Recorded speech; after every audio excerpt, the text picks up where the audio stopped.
Welcome to Movie Caps. Today I will show you a fantasy, action, adventure film from 2020 titled The Old Guard. Spoilers ahead. Watch out and take care. Booker meets up with Andy on the street to tell her about a possible job they have in South Sudan rescuing hostages. He tells her that James Copley, a former member of the CIA, is freelancing these kinds of jobs now and wants them to do it. Andy doesn't want to take the job. She's convinced the world isn't worth saving anymore, but Booker convinces her to at least come back to the hotel and talk with Nikki and Joe about it. At the hotel, they all greet each other warmly, not having seen each other in a long time. The rest of the crew seems willing to take the job, but Andy is still hesitant. She doesn't trust Copley. They convince her to go with Booker to have a meeting with him just to see what he has to say, and she agrees. While Andy and Booker sit at an outside table near a cafe, Nikki and Joe watch from the hotel window to make sure nothing goes wrong. Copley explains the situation to them and how they could help make a difference. Andy is reluctant, but takes the job. She asks Copley why he left the CIA, and he tells her that he decided to take a break when his wife got sick, but when she died, he couldn't bring himself to go back. The crew takes a helicopter to South Sudan where they stake out the hostage situation. Once night falls, they silently execute the guards and make their way inside. Once in the bunker, they realize that there are no hostages. There are cameras on the ceiling and Andy realizes they've been set up. Dozens of military personnel enter the room and start unloading their guns on the floor. They fall to the ground, blood pooling around them. The soldiers turn their backs once they think they're dead, but their bodies start to rapidly heal and expel the bullets. They get up from the ground and kill the soldiers, all of this witnessed by Copley. They bury their bloody clothes in the sand and hop on a train. Inside, they discuss their options. Andy says that they have to find Copley and kill him since he is evidence of them coming back to life. In Afghanistan, Niles is a soldier in the American forces. She is sent on a job to check on a group of women that they think might be being held hostage by an enemy. When she confronts the women, they silently point her in the direction of the man, and she enters the building to kill him. She shoots him in the chest, and when she goes to check on the body, the man slices her throat. Her friend holds her while she dies.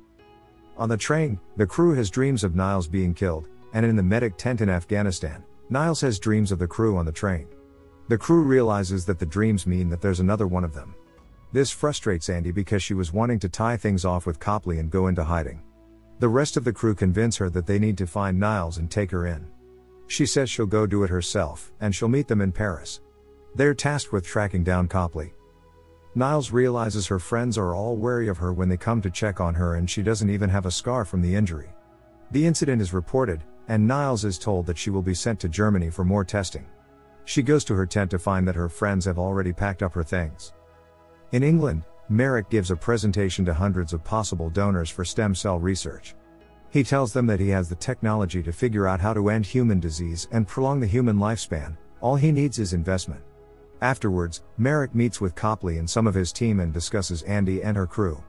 Copley shows him the footage he was able to get of them coming back to life, but Merrick is unsatisfied. He says he needs hard evidence because people will just think the video has been edited. He wants Copley to capture them and bring them to him. While Niles waits for a helicopter to pick her up to take her to Germany, Andy interferes and kidnaps her. She wakes up in the trunk of an army vehicle that Andy is driving and immediately tries to escape. She kicks out the back and falls to the ground, but Andy stops driving to go get her. When Niles tries to run away, Andy shoots her in the back of the head. She waits for Niles to come back to life, and when she does, Andy tells her that if she wants answers, she'll have to get back in the car. Andy and Niles take a plane participating in drug trafficking to Paris. Niles seems unsatisfied with the answers Andy has given her, and after Andy goes to sleep, Niles binds her to her chair and holds a gun to the pilot's head, telling him to turn the plane around. Andy wakes up and tells the pilot to play dead in Russian so she can distract Niles. The pilot returns to flying the plane to Paris while Niles and Andy fight. Ultimately, Andy wins and is able to calm Niles down enough to get her on board with going to Paris. Once they land in Paris, they meet up with the rest of the crew in an old abandoned church. They have dinner and get to know each other. Booker became immortal in the 18th century, Nikki and Joe met at the Crusades in the 12th century as enemies, and Andy tells that she is the oldest, but doesn't remember how old she actually is. They all go to bed, except Andy, who sits up in a chair in the living room. In the middle of the night, Niles has a nightmare that wakes everyone up. She explains that she dreamt of a woman locked in an iron coffin drowning in the middle of the sea. The crew explains to her that she saw Quinn, an immortal woman that used to fight alongside Andy. When they were attempting to free women accused of witchcraft, They were caught and accused of witchcraft themselves. When the town realized they couldn't die, it just confirmed their suspicions and they set to work trying to figure out how to get rid of them. Eventually they separated the women and locked Quinn in an iron coffin and tossed it into the ocean. Inside, she drowns over and over, reviving only to die again, for eternity. They explain that it is possible for them to die, but it is very rare. They explain that eventually, after an immortal has been alive for long enough, their wounds just stop healing, meaning it is their time. Andy and Niles talk outside about their loved ones and the people they have to leave behind in order to live their new lives. While they talk, they hear soldiers outside the church. They realize Copley has found where they've been hiding. Andy takes care of the soldiers as Copley watches from a surveillance van nearby. When they re-enter the church, Joe and Nikki are nowhere to be found. Booker has been blown up by a grenade and it takes him a while to heal. Niles waits with Booker while Andy kills the rest of the soldiers. When she returns, they pack up their things and make their way to another hideout. Joe and Nikki wake up in a van surrounded by soldiers. The soldiers tease them for being gay and restrain them when they try to embrace. The van arrives to meet Copley in England, and the back of the van is open to reveal that Joe and Nikki have killed everyone inside while still being handcuffed. They are escorted to Merrick, who explains that he intends to use them for stem cell research and will conduct experiments on them until he figures out how to lengthen the human lifespan. He makes it clear that he doesn't care what he has to do to them or how much pain they're in, he just wants results. Nikki and Joe are taken away to a lab and Merrick demands that Copley bring him Andy and Booker. Andy, Booker, and Niles take shelter in an abandoned mine. While inside, Andy realizes that she's still bleeding from the fight at the church and isn't healing on her own. She discreetly steps out and Booker tells Niles about how hard it is to watch all of your loved ones die, especially when they don't believe them when they say that can't help. Andy drives to a pharmacy and purchases medical supplies. The cashier offers to help dress her wounds in the back room. When Andy asks why the woman is helping her, especially without asking any questions, the woman says that she expects Andy to pass on the act of kindness to someone else tomorrow. When Andy returns to the car, she attempts to come to terms with the fact that she is no longer immortal. Joe and Nikki are strapped down to medical chairs in Merrick's lab. Copley tries to tell Merrick that he has all the samples he could ever need and that he doesn't need to hold them hostage anymore. Merrick says he'll do whatever he wants with Joe and Nikki and he won't stop until he has results. Nikki tells the nurse that they aren't going to be able to produce any results, that people have done the same experiments on them in the past with the same justification of helping people, and it's never worked. Niall wakes up from a bad dream in the middle of the night and goes outside. She finds Andy going through her phone and they talk about family and the pain of being immortal. Booker meets with them to say that he's found a possible location where Copley might be and they head that way. They pull up outside the fence surrounding Copley's building and start preparing to enter. Andy instructs Booker to scout ahead, but Niles refuses to go through with it, saying she can't live with killing people and she wants to spend as much time with her family as she can before it's too late. Andy lets her take the car and the guns and points her in the direction of a train station. She enters the building alone with Booker. They find Copley in a room upstairs and hold him at gunpoint. To Andy's surprise, Booker shoots her in the side and restrains her.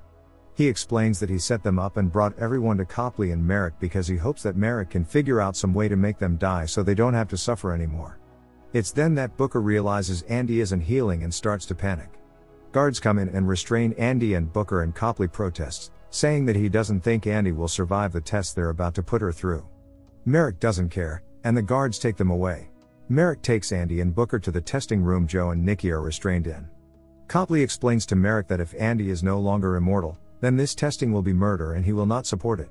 Merrick kicks him out and sets to work trying to keep Andy alive so they can run tests on her. Niles turns around and heads back to Merrick's base. She finds Copley and he explains what's going on. He tells her that he's spent years doing research on Andy and her crew and all the good they've done for humanity during their lifetimes. He says he thought by bringing them in and doing this testing he would be helping the world, but realizes he was wrong and that they would do more good for the world if they had just left them alone. Niles convinces Copley to take her to where Merrick is keeping them and Copley gives her an access code. Niles makes her way through the small army kept in the building, and the soldiers report to Merrick that Niles is immortal too. She finds where they're being kept and frees them. Nikki and Joe are furious with Booker for betraying them, and Andy doesn't want to fight anymore. Andy convinces Joe and Nikki that now isn't the time to argue about this, and Niles convinces Andy that she still has a promise to keep and a reason to fight. Niles provides them all with weapons and they move through the building to try and find and kill Merrick. They all do their best to cover Andy, But she quickly proves that she's still just as capable even though she's no longer immortal. They get to Merrick's office to find he isn't there, and they see that the elevator is going down. Nikki and Joe go to chase after Merrick while Niles stays with Andy. The elevator going down was a ploy and Merrick shows up pointing a gun at Andy. Niles and Andy reenact the trick Andy played on her in the plane, and Andy pretends to play dead to distract Merrick long enough for Niles to tackle him. They break through the window and tumble several stories before landing on a car, killing them both. Nikki and Joe go to check on Niles and help her out of the car. Andy meets up with them and they leave Merrick's body and drive away. Later, they have lunch and Booker waits outside while the rest of the crew decides what his punishment should be for betraying them. Niles goes outside to comfort him and he tells her she will make a great addition to the team. Andy talks with him on the beach and says they've decided that his punishment will be spending 100 years by himself. Since Andy is mortal, it means they will never see each other again. The group then confronts Copley, to whom they explain that any evidence of them being immortal has to be destroyed, and also ask him for his help in fixing the world. The end. Thank you for watching. Subscribe if you'd like to see more videos like this.